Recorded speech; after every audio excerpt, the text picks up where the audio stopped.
katra normāla mužika sapnis ir kotletes un minets. Ja man pirms pāris mēnešiem būtu jāizvēlas, kā iepriecināt mužiku, 100% būtu paņēmusi minetu, jo nespēju iepriekš iedomāties, ka varētu nodarboties ar kaut kādu ēst gatavošanu. Bet kas tad man te šodien ir? Maltā gaļa,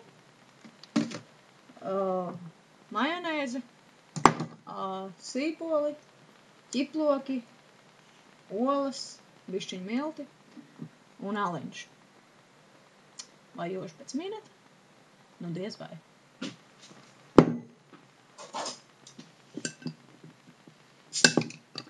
Kotletes es iepriekš neesmu taisījusi, un šis būs mans pirmais mēģinājums. Protams, arī pirms tam ierakstīju Googlē vārdus kotletes recepte, un secināju, ka tās var pagatavot ļoti dažādos veidos, un variācijas tiešām ir visādas. Es tagad ņemšu vērā to variāciju, ko man ir ieteikusi mana māmiņa, bet neaizmirsīšu arī šarma vērtīgo padomu par to, ka galvenais ir tik daudz sīk sakapāta sīpola. Bet, protams, pats pamats ir maltā gaļa, kur jau, kā jau Nīderlandē, ir jau samalta un rund. Es rokas esmu diezgan labi nomazgājusi, tāpēc drīkstu atļauties mierīgi visas lietas darīt ar rokām.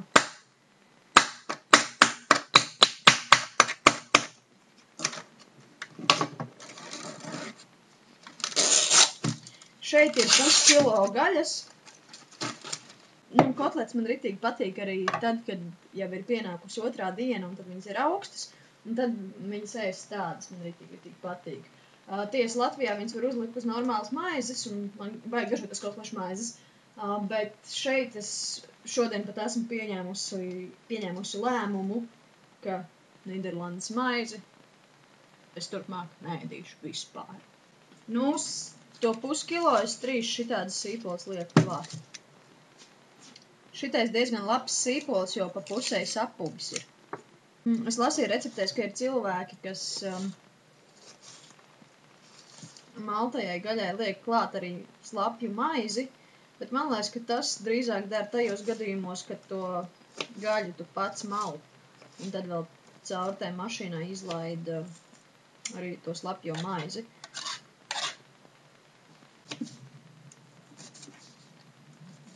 Baļā man asaras sāk tecēt. Pēc pirmā šova, kurā es taisīju tomātu zupu un sagriezu pirkstu, kāds skatītājs ieteica man uzasināt nazi, jo tad arī bez mīlestības, kas tur nāzes as vai kas tur, un es arī nopirku šo te asinātāju, un tagad es asināšu nāzi. Kā viņa esmu?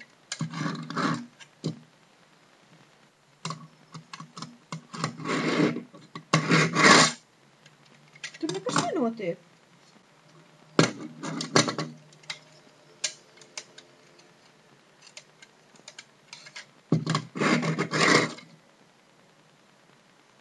Pilnīgi bezjēdzīgi. Labi, poku es neko neasināšu. Vienkārši griezīšu.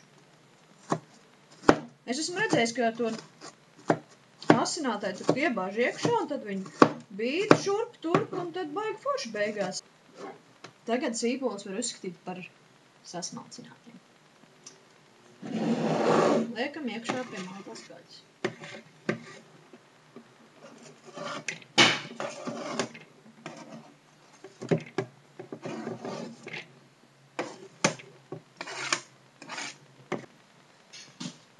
Ja jau ir pielikt sīpoli, tad nākamais, kam jāķers klāt, protams, ir cesnāni. Tā, šī tik daudz ciploku, tas nav nekas daudz, bet vienkārši pieklājums pēc ir jāpieliek.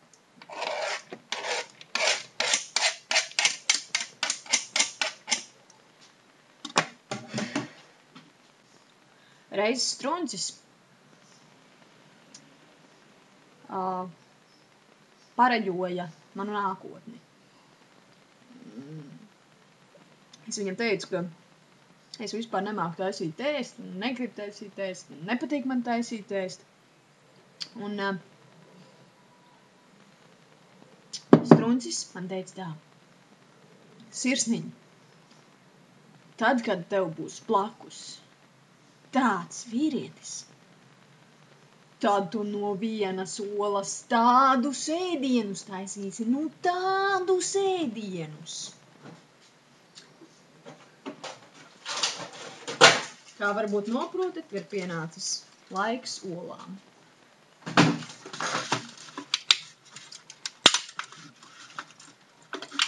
Skaidrs, ka Strunča pareģojums vēl nav piepildījies, jo šis ēdiens nesastāvēs tikai no vienas olas.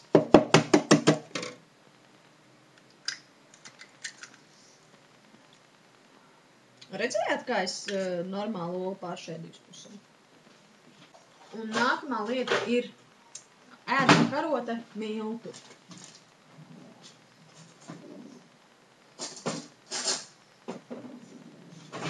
Par miltiem vispār burvīgs stāsts. Biju kopā ar šajienes Žeku aizgājuši uz veikalu. Un es zināju to, ka es gribēju taisīt kotletus, un tur tos miltus vajadzētu tā kā. Vismaz manas mammas receptē vajag. Un es viņam paprasu, kur te veikalā miltus var atrast. Un viņš nesaprot, ko tas vārds nozīmē angliski. Nu, ok, labi, to vārdu nezinu, es viņam sāku skaidrot, ka tas ir kaut kas tāds, ko, taisa, es sāku ar to, ka tas ir balts pulverīts, uz ko viņas izteiksme bija mēm šāda. Tad es paskaidroju, ka to taisa no graudiem, šajā gadījumā no kviešiem, un to izmanto, lai visu kaut ko ceptu, taisīt ēst, un es gribu likt klāt tur tā ar malto gaļu, tur tā šuri murutē taisīt, un var kūkas taisīt, es kaut ko varu taisīt, vai pankūkas un tā. Es viņam to visu izskaidroju, un viņš nesaprot īsti, ko es domāju. Un es domāju, labi. Tad beigās es pati atradu tos miltus un parādīju viņam, ka, es domāju šito lietu. Un viņš vēl aizvien nesaprata, kas tas vispār ir. Apmēram pirmo reizi šādu produktu bija redzējis. Pieberam klāt. Tā, vēl kas ir jāliek sāls un pipari.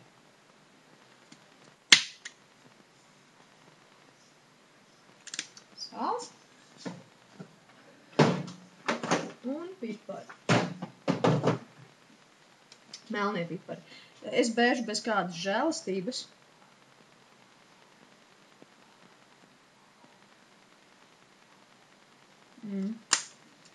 Un tagad cerams, ka nenāks Džeks un neredzēs, kā es to daru ar rokām, jo tas viņam varētu likties baigi fuļi. Un viņam arī neredzēja, kā taisot brokoļu žopu, es, piemēram, atradu to tārpu tur iekšā.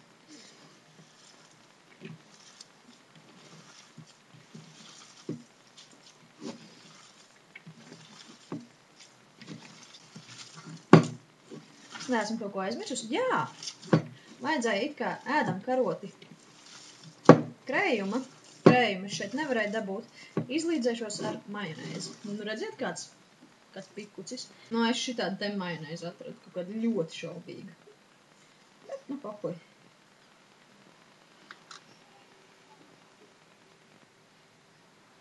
Tā, pieliku. Un tagad atkal, tā saucamais roku darbs.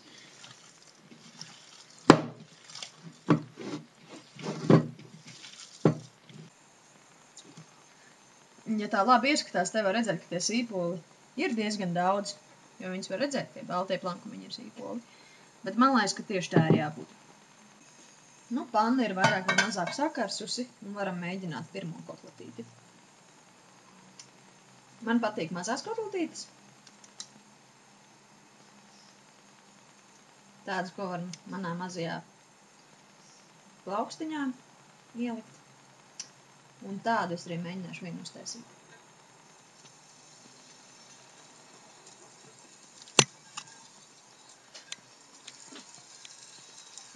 Šeit varam redzēt, cik liela izskatās kotlete, ja salīdzinām ar pannu. Pieņemsim, ka kotletīte ir izsapusies. Un tagad liekam to uz kotlešu šķīvja.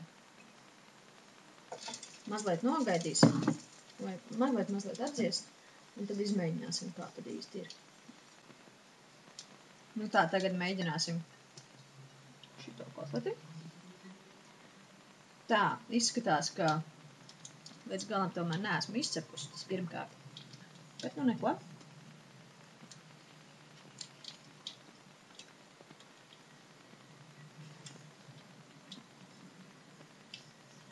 Mierīgi var likt klāt vēl piparšu.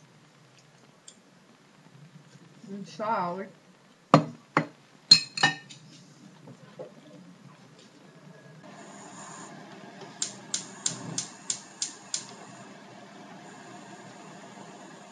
Pielējam eļļu.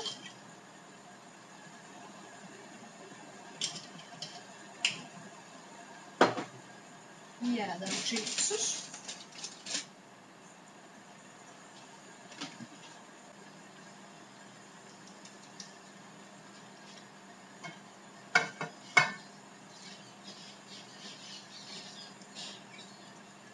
Katra kotletīte ir jānopājā.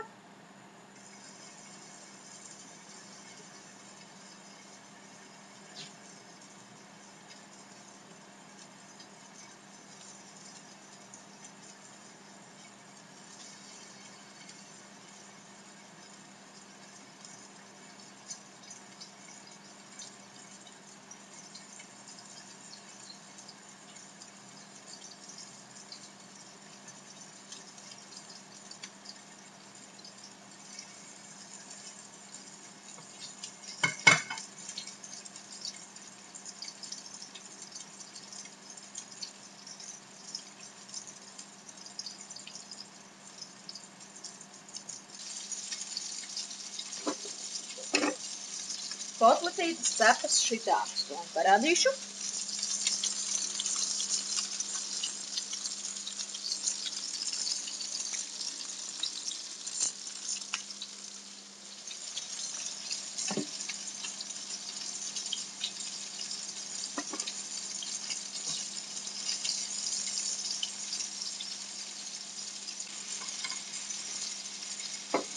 Otrādi apgrieztas izskatās šitā. Patīk? Skauž? Jā?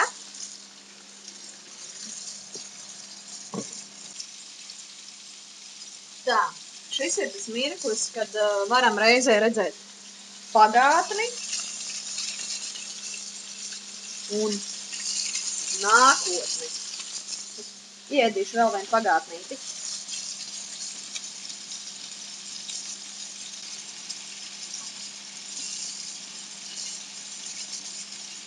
Uzreiz var redzēt, ka es darbojos ar diviem šitiem te.